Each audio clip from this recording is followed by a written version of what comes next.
تبارك الذي نزل الفرقان على عبده ليكون للعالمين نذيرا۔ ایک صاحب نے سوال کیا ہے، مولوی صاحب آپ کی خدمت میں ایک سوال یہ ہے کہ ایک آدمی نے غصے میں اپنی بیوی سے کہہ دیا مجھ پر تیری صورت دیکھنا حرام ہے، کیا نکاح چلا گیا یا طلاق واقع ہو گئی یا نہیں؟ جواب دے، عین نوازش ہوگی۔ دیکھیے، میں پہلے مسئلہ بیان کر دیتا ہوں، بعد میں اس کا خلاصہ بتاتا ہوں۔ مسئلہ یہ ہے کہ شوہر کا یہ کہنا کہ مجھ پر تیری صورت دیکھنا حرام ہے، اسے کہتے ہیں طلاق معلق۔ طلاق معلق کا مطلب یہ ہے کہ طلاق کو کسی شرط کے ساتھ جوڑ دینا یعنی ملا دینا۔ شرط پائی گئی تو طلاق فوراً واقع ہو جائے گی۔ چھوٹی سی مثال،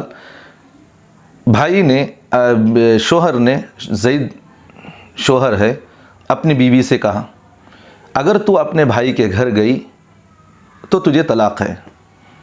جیسے ہی اس کی بیوی اس کے بھائی کے گھر جائے گی تو شرط پائی گئی تو طلاق واقع ہو جائے گی۔ تو اس کا مطلب یہی ہے کہ طلاق معلق اس کو کہتے ہیں کہ جب آپ نے کہہ دیا کہ بھئی تیری صورت مجھے دیکھنا حرام ہے، تو جب میاں بیوی کا ایک دوسرے آمنے سامنے ہو گیا تو اس میں طلاق واقع ہو جائے گی۔ جیسے شوہر بیوی کے چہرے کو دیکھے گا تو طلاق واقع ہو جائے گی، کیونکہ جب شرط پائی گئی تو طلاق بھی وہاں ہو جائے گی، اس سے نکاح ٹوٹ جائے گا۔ اور دوسری بات یہ ہے کہ لفظ حرام سے طلاق واقع ہوتی ہے، کس وقت ہوتی ہے؟ یعنی اس میں نیت کی ضرورت ہے یا نہیں ہے، یہ بھی ضروری ہے۔ دیکھیے، لفظ حرام یہ عموم ہونے کی وجہ سے، عمومی طور پر اس کا لفظ استعمال کرنے کی وجہ سے اس میں نیت کا ضرورت نہیں ہے، نیت اس میں کرنا ضرورت نہیں۔ جیسے شوہر کہا کہ بھئی تیری صورت مجھے دیکھنا حرام ہے، تو اس میں نیت کی بھی ضرورت نہیں، اس سے طلاق واقع ہو جائے گی۔ اور لفظ حرام کا ایک مرتبہ جب اس نے کہہ دیا کہ تیری صورت مجھے دیکھنا حرام ہے، تو جب طلاق بائن ایک مرتبہ ہی واقع ہو گئی تو اس کے بعد اس نے ایک مرتبہ نہیں ہزاروں مرتبہ پھر کہا کہ تیری صورت مجھے دیکھنا حرام ہے، حرام ہے، حرام ہے۔ اس طرح اس نے ہزاروں مرتبہ بھی کہا ہے، تو اس سے کوئی فرق نہیں پڑتا، اس سے طلاق مغلظہ واقع نہیں ہوتی کہ ہمیشہ مطلب اس سے طلاق مغلظہ واقع نہیں ہوتی، طلاق بائن واقع ہوتی ہے۔ تو ایک بات تو یہ ہے، یہاں تک بات ہے۔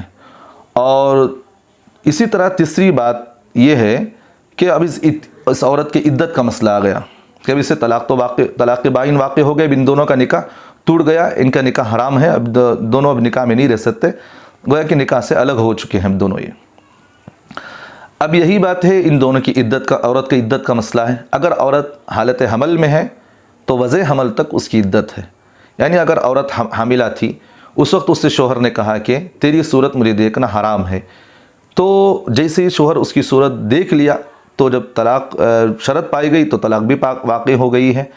تو اب شرط واقع ہو گئی تو اب اسے عدت گزارنا ضروری ہے۔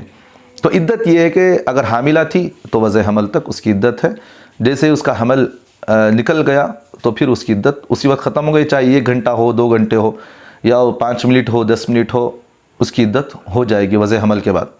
اگر حاملہ نہیں تھی تو اس میں 2 باتیں ہیں، یہ کہ اگر اسے ماہانہ ماہواری آتی ہے، مینسس آتی تھی، تو 3 مینسس کے بعد یعنی ماہواری کے بعد، حیض آنے کے بعد اس کی عدت گزر جائے گی۔ اگر وہ حیض میں نہیں ہے تو پھر 3 مہینے وہ عدت گزارے گی، 3 مہینے عدت گزارنے کے بعد وہ دوسرا نکاح کر سکتی ہے، اس کی عدت وہاں ختم ہو جائے گی۔